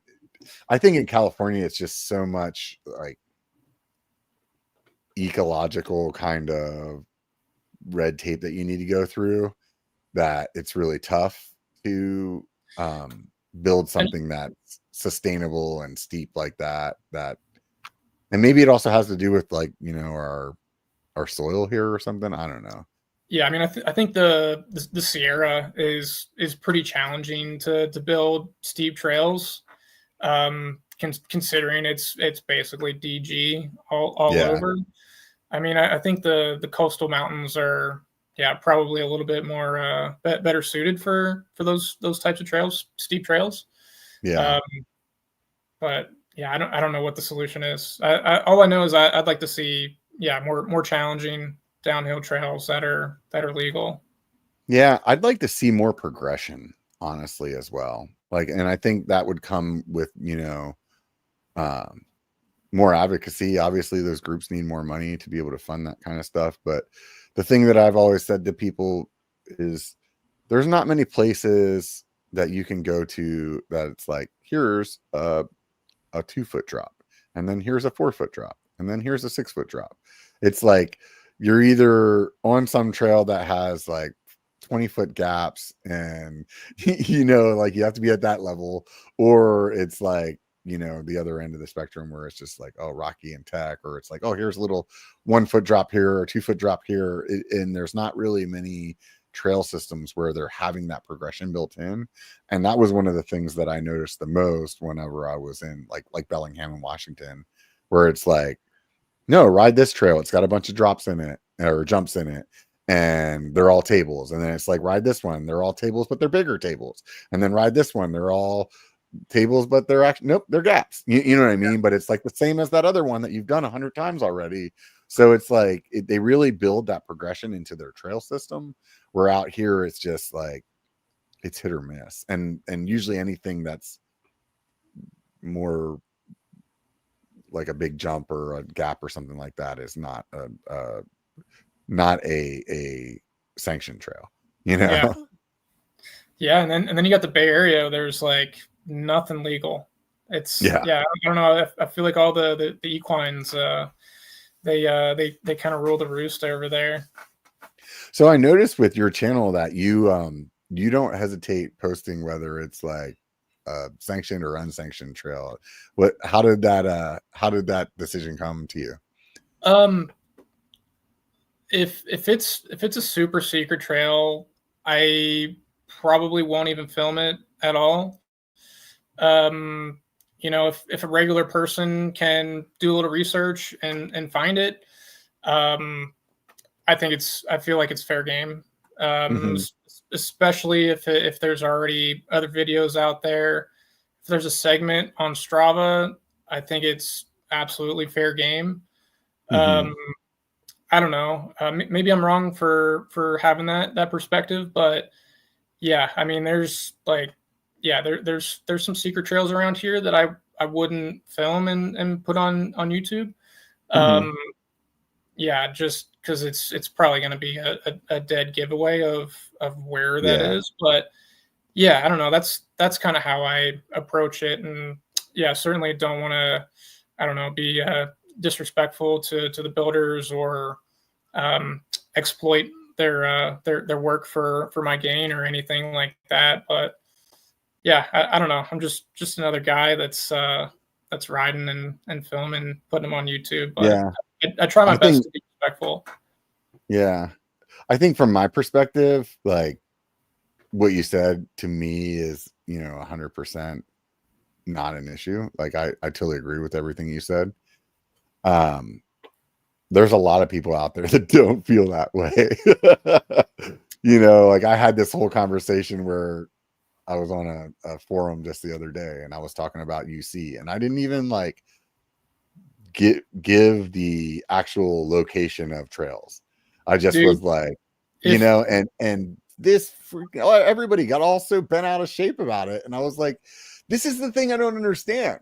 There's like in my post, I was like, there is a parking lot full of trucks with tailgate pads and cars with roof racks on it every weekend, packed. And all of the exits of the trails drop onto a main road, and all of the entrances to, let's just call the majority of the trails, enter from a super popular hiking fire road. So like where is the fucking secret at? Like, yes, there's stuff up there that's like, yeah, you have to know where it is and you got to walk into it. And in that post I was like, that's out there, but that's not what most people are talking about when they're like, what's the new C? They're talking about all the normal shit that everybody rides, right? And it's like, I just don't understand why people just get so bent out of shape about it when it's like, that's not a secret to me. It's not a secret if it like enters from a hiking trail and exits onto a road, or you know what I mean? Like, yeah, like, and the fact that Remy has been there too and has videos on YouTube. It's like, dude, if he's cool, then I don't know, man. Yeah, it's cool for the rest of us too. And I definitely see that too, where it's like, oh well, like if Remy could ride it, then it's like that's okay for him to post it. But like if you, some fucking rando dude that's gonna freaking like brake drag down the trail, you can't do that. You know, it's like, dude, shut up, man. Like, I don't know. I build, and I definitely don't have the same perspective as a lot of builders do. So like I said earlier, I agree with you, but I definitely know that there's a lot of people that don't feel that way, and they get really bent out of shape about things being online. And it's like, I don't know. Like I feel like, in my opinion, we shouldn't be putting any barriers on people going outside and doing shit, you know? Totally. And if you making a video about some trail makes somebody be like, oh, I want to go to freaking Shasta and ride that thing. And even though it was a poach trail, like, I don't know if you did one in there or not. I'm just using, like, picking names out of the hat. Yeah. But it's like, who cares? Like, it got somebody to get up and go outside and do something, instead of the world that we live in that's like just forcing you to sit on your couch and fucking binge watch Netflix or doom scroll your Instagram, you know? Like I don't think we should be putting any barriers on any of that. So I don't know. Yeah. I mean, I think with like Santa Cruz, I feel like that's going to contribute so much to their economy. And I don't know, like, I don't know if they need that contribution to their economy in the first place, but I know that they like, there's rangers out there sometimes that'll give people tickets. And so, I mean, at the end of the day, like it's not legal, technically not legal. But it's also like, it's a contribution to you know, to that local economy. And so it's like, you got to square those two things somehow, I guess. Yeah. I mean, I wouldn't, like, it's definitely thousands and thousands of dollars every weekend that's getting spent there because of people going to Santa Cruz to ride. Yeah. You know what I mean? Like, it is easily over $1 million in a year. You know what I mean? Like, easily. Like, just for like, people are getting gas, they're going out to eat, they're grabbing beers, they're like maybe getting a hotel, like they're, you know what I mean? Like, there's a ton of things that is happening because of that. So yeah, I agree with you, man. I don't understand. I personally don't understand why they don't just like sanction some of the like the ones that like everybody's fucking riding, you know, like mailboxes and some ones like that, you know, where it's like, dude, this is not like by any like stretch of the words a secret, you know. And I don't know, just does like sanctioning them introduce some type of liability to the landowner though? Like, I don't know, does it just kind of get into the weeds if that's to happen? I mean, I don't I'm know. sure there's some kind of legal reason. God only knows, but I mean, I feel like the way that the litigation is in California, I feel like you could go down there and break your neck and sue them anyway and be like, you guys knew that trail was there. There's no way you didn't know that trail was there. There's Yeah, hundreds of people parked in the parking lot every weekend. You know what I mean? yeah. So like There's I that. feel like you could have a pretty good case that way too. So I don't know, man. I think that it would be nice to see whatever it is that needs to happen for that access to change. It's weird because it's like, you know, on one hand we talk about it that way, but then I found myself a second ago thinking about where I was like, hey, we shouldn't restrict people, and then but earlier we're like, but if you have a motor, you shouldn't, you know what I mean? Like, I don't know. It's it's tough, man. It's like a slippery slope. I can understand why these problems aren't solved, you know, because it's really easy to have the opinion of the group that you're in. Yeah, I think the only trail users that should be restricted are the ones that are pooping on the trails. Yeah. The horses. Yeah. Yeah. I think the ones that should be restricted are the ones that have their dog shitting in a bag and then they're supposed to carry it out, but instead they just leave the shit in a bag now instead of the shit on the ground. Yeah. Perfect. And dude, I don't know if do you ever ride with a dog? You don't have a trail Yeah, dog? yeah, definitely. Yeah. I have a You lab do? and yeah. I don't ride with him a lot, but I've definitely done rides with him. So It's like who if your dog's behind you and your dog's got to go to the bathroom. I don't have a dog, so I don't really know how it works. But like if you're riding your dog, just like it's just gonna go as it pleases, like behind you. I don't know, like who cleans that up? I don't know. yeah. But I mean, you see horses out there and yeah, piles of shit on the trail. And it's like, man, how is that okay? Yeah. Yeah. I think there's I know some of the arguments, you know, it's like, and then I don't know, man. It's just like I said a minute ago, it's so easy to have the perspective of the group that you're in, you know, and I'm sure like the people that ride horses are like having the same conversation about like what the fuck's up with all these mountain bikers, you know? Yeah, So, dude, I was riding Cold Creek one time, and there was a woman on a horse coming up, and that was that was wild to me. yeah. I never expected to see somebody riding a horse on Cold Creek. I was somewhere the other day. I can't think where I was. It was like last weekend or weekend before, and I was really surprised to see horse poop on that trail too. And I was like, man, like not that I was like giving a shit whether or not they were supposed to be there or not, but I just remember thinking, man, this is a hell of a trail to have a horse on.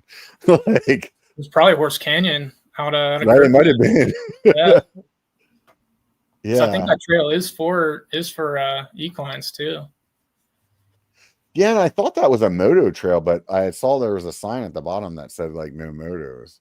Yeah, so I think the motos were poaching it back in like 2020, or I don't know, Oh, maybe like a couple years after that, and then they put that gate down at the that. yeah, because that gate wasn't there last time I was up there. I didn't know that was Yep. up there.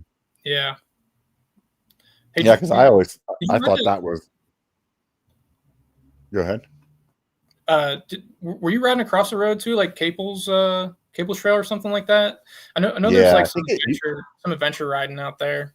Yeah, we rode that the same day. Was It it used good? to be called something else, like hayseed or hay something flat. I can't remember what it used to be called, but um, yeah, dude, if you're into adventure ride, it's definitely not like not groomed at all, and it's definitely like full on tech. You know that you're like, dude, this is crazy. I don't even know if you can get through this. You know what I mean? Like, how do you make this left hand 90-degree turn into this step down that's like Yep. barely rollable, you know? Like, I love that, like finding flow on trails that weren't built to have any flow. Like, yeah. I'm pretty sure you've ridden Ophir Creek, right? Yeah, I rode that a long Like time that's ago. man, that trail is excellent, and like I don't know, it obviously was not built for mountain bikes, but that trail is a lot of fun. I need to go back and ride it again. The last time I rode it, I remember feeling like underwhelmed by it. I remember there was like one rock section in the middle of it that I really liked, and then otherwise I just felt like it was really sandy. But Yeah, I don't know. Yeah, man, you should go ride it again. Hit me up and I'll ride with you if you want to. Yeah, But yeah, yeah, there's a couple sections where you kind of got to climb out, and there's like one pretty big like creek crossing. So yeah, I don't know. Maybe that kind of plays into it as well. Like there's a couple climbs that are super annoying. Yeah, it depends. It totally depends on your skill set too. Because the last time I rode, like even the last time I rode Thunder Mountain, I remember thinking like at that point in time, I really liked I just wanted trails to be chunky as fuck, like super technical. And I remember the whole like fast flowy part at the top, I was kind of like irritated with. I was like, what the fuck, man? I did all this climbing and then I just lost all this elevation in like 10 minutes, you know? But whereas the other day when I went up there and did it, I had a totally different perspective on it, you know, and it's just my skill set's definitely changed. And like, I'm not like, obviously like that section doesn't really require a skill set there, but I also have like maybe a broader appreciation for different kinds of trails now than I did then, you know, where it was like back then it's like all I wanted to do was like super technical stuff. And I didn't care if it was like a 10-mile-an-hour trail. That's all you ever went. Like to me, like that's all I would care about. Whereas like now I'm like, yeah, no, I'm like, I thought that trail was really well rounded because I had like spots where we just let go, you know, and you're just going as fast as you freaking can. And then you turn into a section and it'd be like just a bunch of tech all of a sudden, like, you know, and you're like, oh, dude, holy shit, how did I get through that? And then it'd be like back to fast again and like little jibs on the side and stuff like that, where, you know, my skill set before, or even my fitness at that time may not have been well enough to like be able to take advantage of that stuff. So, yeah, I definitely need to go back. And that's fun. That's the thing that's fun about how many trails we have to our disposal. It's like when the snow melts at altitude, it's you only have so many weeks until it comes back. You know, I mean, so it's like, which trails am I going to ride this season? You know, yeah, totally. Yeah, I mean, like some of those trails don't open until like the 1st of July. Like those super upper trails, and then they could be closed by like November. So yeah. Exactly. It's a pretty small window. Have you ridden the like Mount Elwell or Jameson Creek in that area? They're like I have not. They're like super high up on my radar right now. Like I've made a couple plans to go out there this summer and just end up doing something else. But yeah, those are pretty sweet, right? Elwell is, if you're analog, it's definitely like that's a top 5 climb. It's freaking it's work. And like it's even work on an analog or on an e-bike. Yeah. Just because you're like throwing the bike around over these like big steps and stuff like that. You know what I mean? Like even though you're climbing with the motor, your body is just like working its ass off on like moving the bike over that shit, all the extra weight. But that downhill run is super fun. It's like really fast and like just it's definitely like super fun. And we did Jameson Creek about a month ago. That was the first time I did it. I had heard some guys talk about it for a while, and we definitely did it the wrong way as far as like how we got there, but the actual run of Jameson Creek itself was super fun. Like that, definitely on that like way more technical side of riding, and but like still manageable at speed, you know, where you're like, dude, that was freaking crazy. Like, you know, coming into some tech sections and just that short amount of time to make quick decisions on how not to like break your face, you know. Like for sure. Which one do you like better, Elwell or Jameson?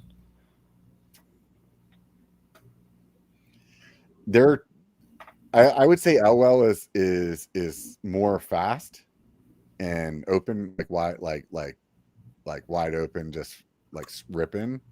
And Jameson Creek is definitely more tech. So it would depend on like what you're feeling that day. You know what I Yeah. mean? Yeah.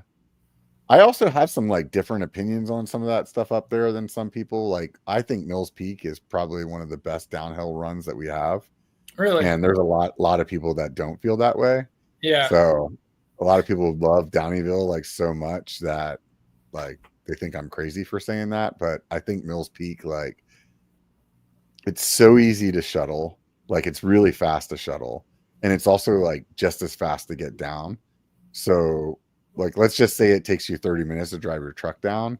Like you can get down like hauling ass 45 minutes on your bike. Sure. So if you're doing an odd man out situation, like the guy that's driving is like barely waiting down there and then you're showing up. So Yeah. and it's like 9 miles and then it's like or 8 or 9 miles, but it's like every time that you do another run on that, you remember where to pedal, where like you can hit that rock, or you saw something that you could jib off of that you didn't see the last time. And it's just like you get more tired, but you get faster. Where it's like my first run of the day, I'll feel like I pedaled so fucking hard trying to get a PR. And Yeah. then my PR will come at the end of the day where I'm like, my legs are blown up and I'm like sitting on my seat half the time. But I like got my lines down so well and I like know exactly where to like full tilt pedal right here where I can pick up some speed where it's going to matter. Or I know like break into this corner because right after that, I'm going to have this little uphill that I need to do. You know what I mean? Where like, it's, it's really, it's very active. So you're like, you know, like right, left and like popping off of shit. I just think it's like, it's such a fun trail Yeah. where, I do like that trail too, and I haven't ridden it on this high tower yet. And mhm, the complaint that I do have about it, and it's probably from riding a full 27.5 on it, is that like it does get pedally in sections, yeah, and like it's pedally and chunky, like maybe like Christmas Valley in a yeah, way in certain sections where it's like kind of flat but chunky, and so it's like just kind of like a drag on a yeah, 27.5. So yeah, I think I'll take my high tower up there here soon yeah. and Yeah, I go think for it'll be good. I it. think the other thing is like if you go up and you're pedaling it, like you're going up there and you're pedaling, right? Like I can understand feeling that way, but if you go up and you do like laps on it, it totally will change your mind because you like yes, I know it's pedally, but it's like it's pedally like where you can really maintain your speed and as long as you're like fit enough and I've seen you riding like you're definitely fit enough where you can like keep your speed, that's what makes that trail so fun. I could say like if I was going 5 mile an hour or slower than the speed that I'm going at, that trail would probably not be fun Yeah, because it would just like suck your speed up and the like the pedally parts would be like too pedally and I could see it that way. But go up there and try to like top to bottom that thing as fast as you fucking can and then do another lap and then do another lap and it's like that third lap you're like, dude, this is freaking crazy right now. Like I don't know. I like I said I have an affinity for that trail, but I mean, on the other hand, people talk about Downieville downhill like it's just amazing. And Downieville is fucking pedally as hell too, if you're trying to go fast. You for know? sure. Yeah. Yeah. I mean, yeah, Like, just I think raced this is my third time racing Downieville Classic. Like that's why I got this bike. So I can pedal a little bit better in those flat sections. yeah. Yeah, and there's even some like slight climbs in there. I mean, they're climbs, but they're if you're like I think some people go up there with the idea that you're like gonna get dropped off and you're just gonna you could like no break your way all the way to the bottom. You know what I I mean? think people And most okay, there's one climb in the middle, you know what I mean? But realistically, there's a lot of climbing through that trail, you know? yeah people hear Downieville downhill and they think, oh, it's a downhill trail, and they want to take their downhill rig up there. Is like, no, dude, that's not a good bike for Yeah. that trail.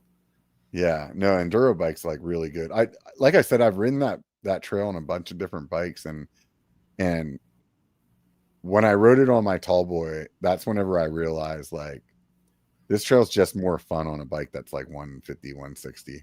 Yeah. Like just to have that extra suspension to like not beat you up as much. Because I feel like what happens to me is when I leave, I just remember the trail being less techy than it is. You know what I mean? Like the chatter, I don't remember all the chatter. Yeah. And then whenever I like go up there on a bike that doesn't have much suspension, I'm like, oh shit, dude, I remember it now. You know, like you're like it's definitely not like chunky in a tech way, like let's say the top of Toads is, but it's definitely very like at speed, consistent chatter into your suspension, into your arms, into your legs, you know. So Man, kind of Butcher though, like right after the gorge, man, that's the that's best. like it's like chef's kiss for me. Like Yeah. that's just so good. Yeah, that's always been my favorite section. Just that like through the creek and all that, like all that chunky rock stuff there. Yeah, just Yeah. rambling chunk. Yeah, it's so Yeah. good. Yeah, that one's really fun. Have you done what is the other one on the top? It like comes into Third Divide. I think it starts with a B as well. Big Boulder. Big Boulder, yeah. I've never done it from the top. I always go up there as soon as the snow melts. I'll go up there early season, like April, May, and I'll go up Big Boulder. Like I'll park at the bottom of First Divide, pedal up the road, and then pedal up Third, and then pedal up as far as the snow is on Big Boulder. But I've never dropped in from the top. It looks like it'd be pretty sweet. It felt like it went by really quick when we did it for the amount of climbing that we did to get over there. Yeah.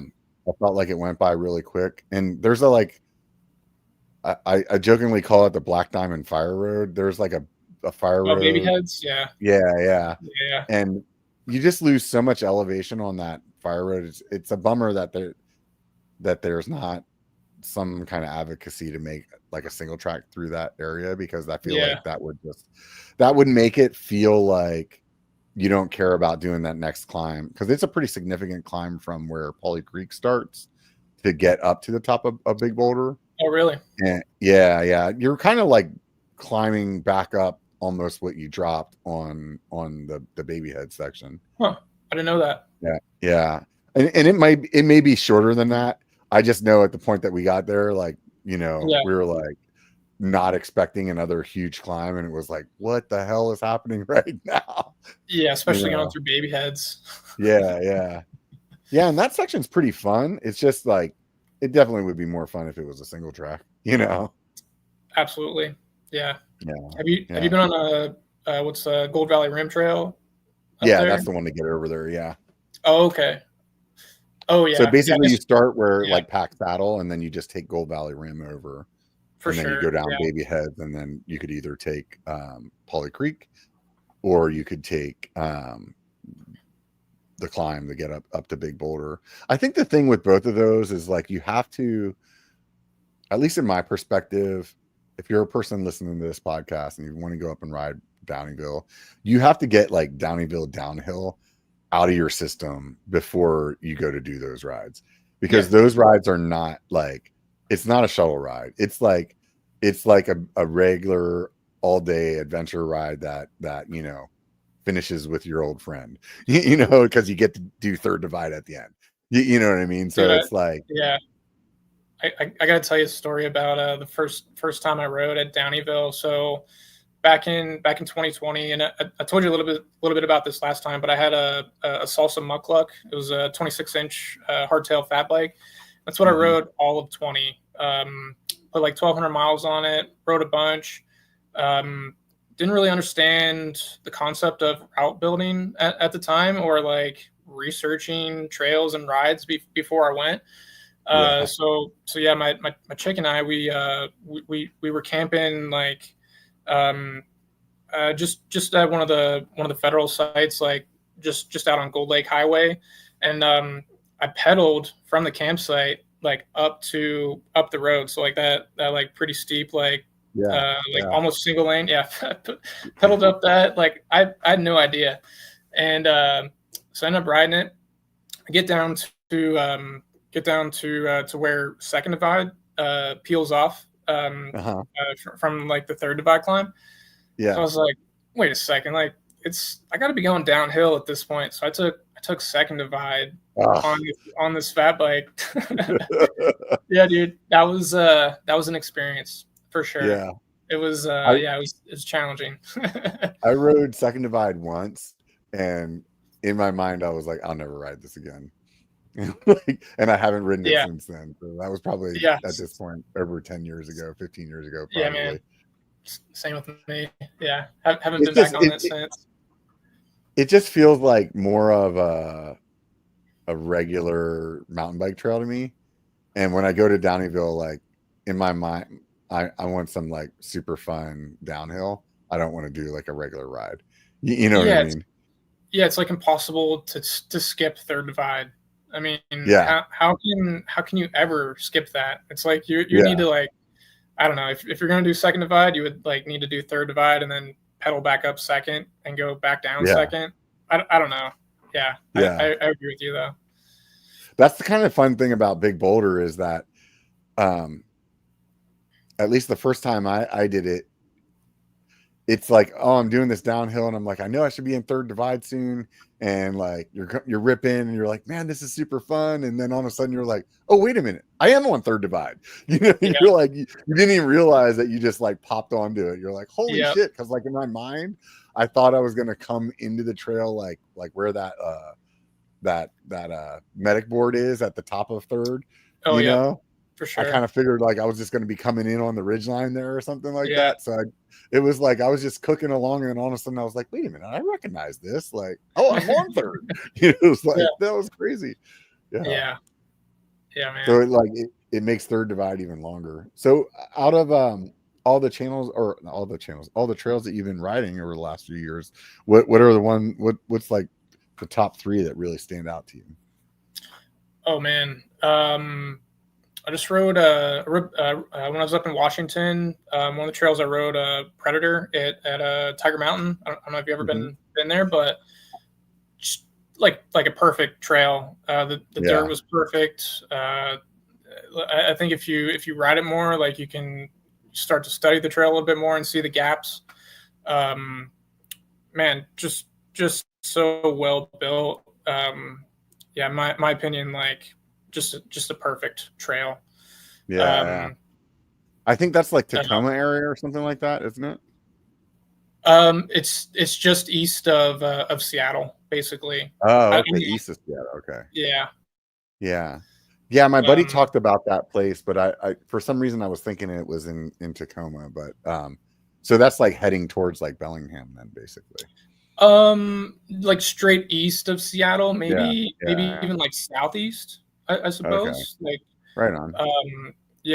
There's a bunch of different trails there, but it was like my last day. I just did 2 laps on it, and it's a brilliant trail. Highly recommend that. Dude, honestly, like probably everything else that I rode up there is probably top 3, but I feel like I should say something like local too. What local is your NorCal? What's one of your favorite NorCal trails? I love Thunder Mountain. Let me see here. I like Sky Tavern too. I don't know if you've been to Sky Tavern yet, but I haven't been there yet. One of my buddies was really talking highly of it, though. He's like, it's like basically like going to a lift park. You just have to climb, but he's like, everything's like really well built. And it's they're super e-bike friendly too. Just do a bunch of laps. It's progressive. They got, like an adaptive flow trail all the way up to, they just built another brand new trail. It's got some doubles and some pretty legit big jumps on it. I spend a lot of time there.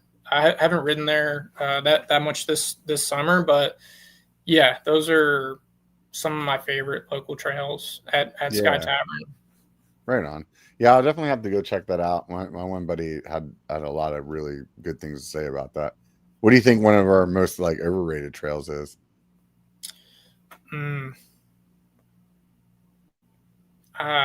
don't know. Flume, probably. Flume's just it's flat. It's so flat. It's I got mean, great views. it sure That's about does. it. Yeah.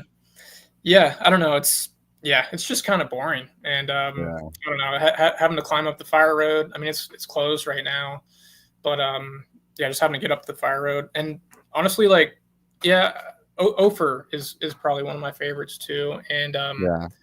Chimney, have you ever ridden a Chimney Beach Trail? It's over kind of close to Marlette. Like you could start at Spooner and take the fire road like you're going to do Flume. But then once you Hmm. get to the top of North Canyon, instead of going down to Marlette Lake, you hang a left right there, climb up a little bit, and that takes you to Chimney Beach Trail, and Oh, that's really really fun. It's hmm. kind of steep and fast, That sounds fun. steepish. Yeah. Yeah, flows really well. Yeah, pretty underrated. Oh, overrated. I'd say Lily Lake Trail probably. Man, and Lily Lake gets a lot of hate, and Yeah, I, and I've noticed it more from people that live up there.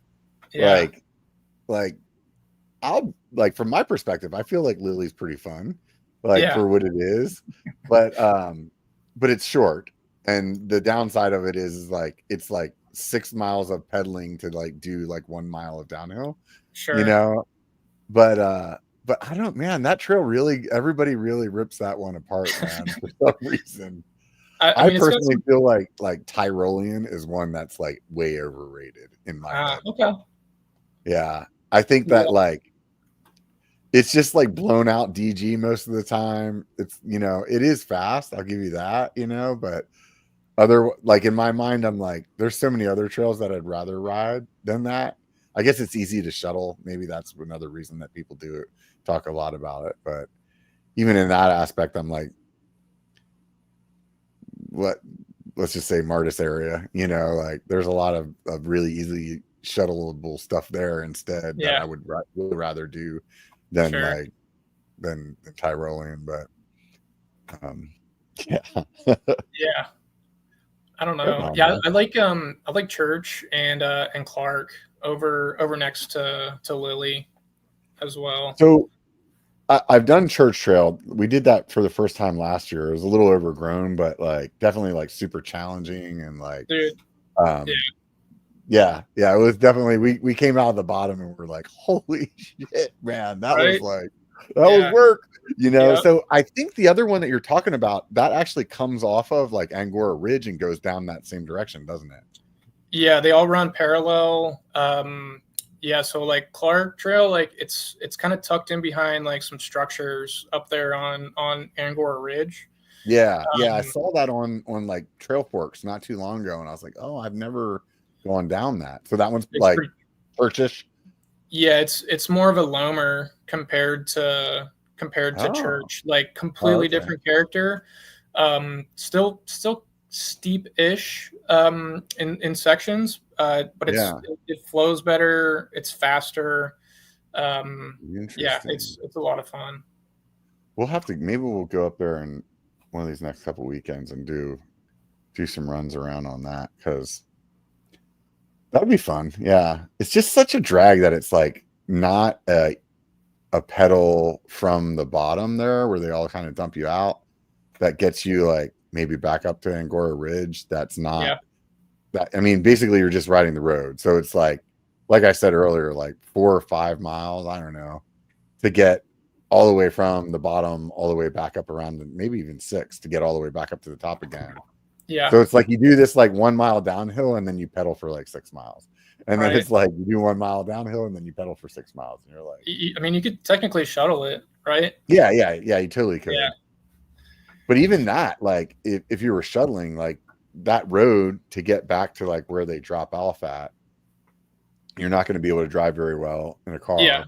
that So too. it's like, You so can it's almost, like kind yeah, of like almost pointless to, you know what I mean? Like, yeah. I'm like passing cars pedaling. Uh, yeah, totally.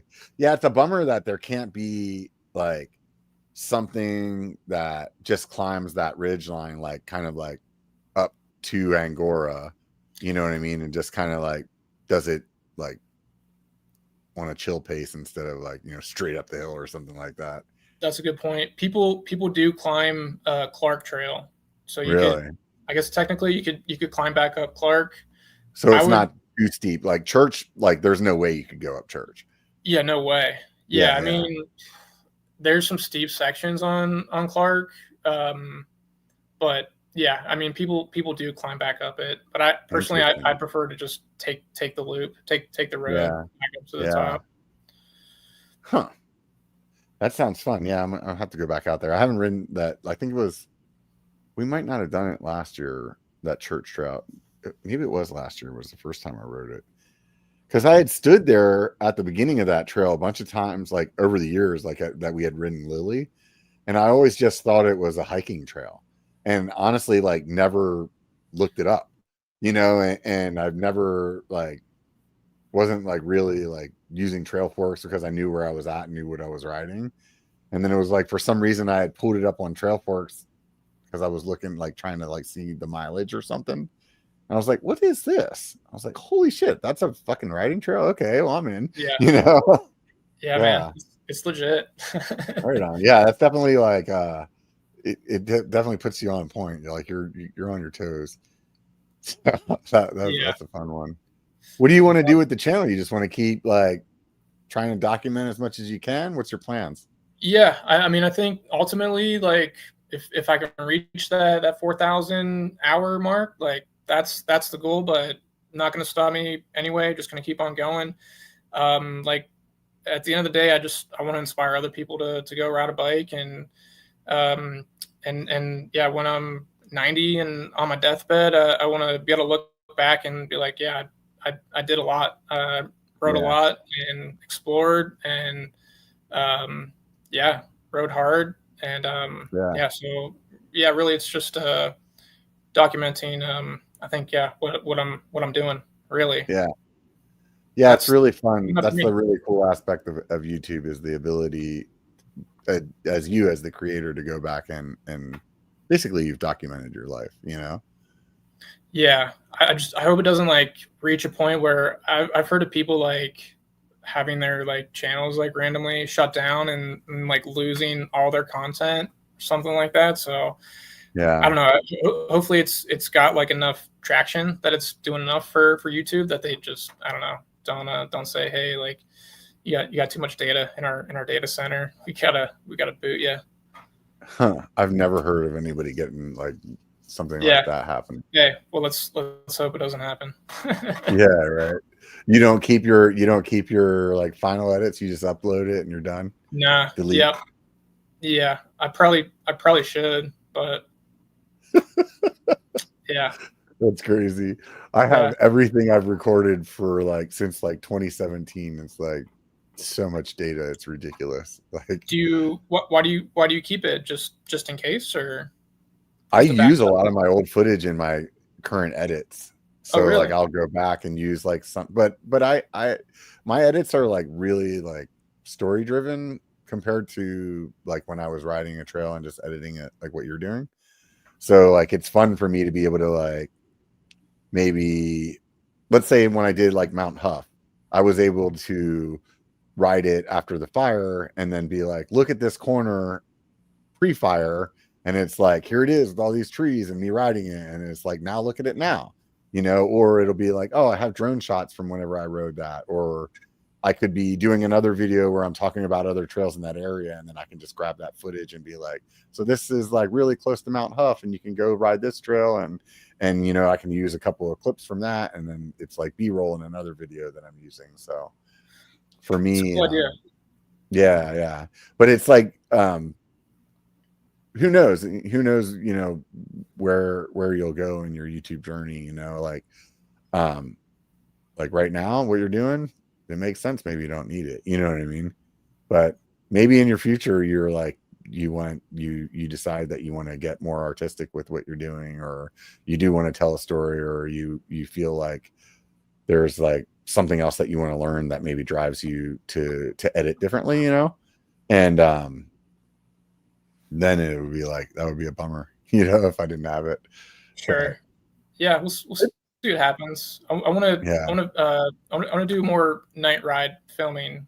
I think yeah, like I don't know. I think that there's maybe a market there for that stuff. I'm gonna tell you my experience with everybody that I know that's done a night riding video. They never do well.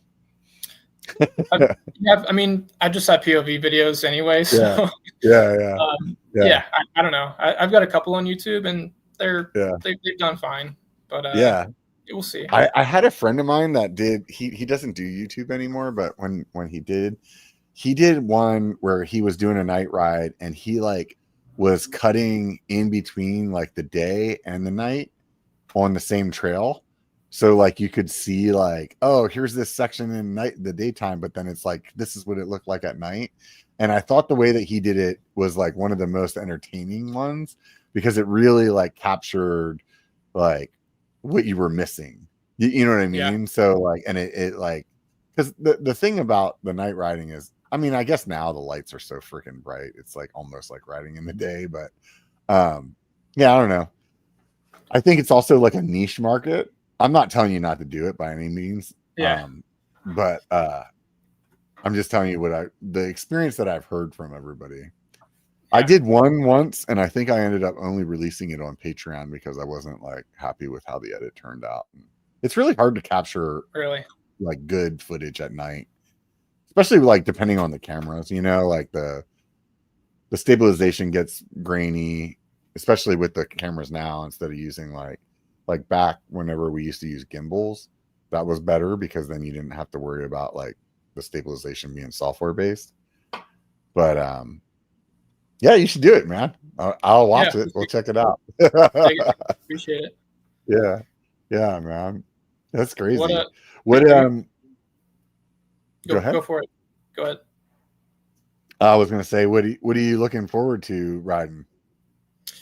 I don't know. Got Ashland coming up end of September. Nice. See Enduro. Yeah, I've been racing that for a couple of years, so yeah, stoked to ride it on this high tower. Mm-hmm. But yeah, like some of those stages are, I mean, at least one of those stages is super pedally. So yeah, looking forward to putting down some good times up there. And yeah, Ashland's just so cool. I love that weekend. You'll see a Shakespeare play. The town is so cool. So yeah, I go up on Wednesday, ride Thursday, Friday, and race Saturday. Just a good time and nice cap to the season, basically.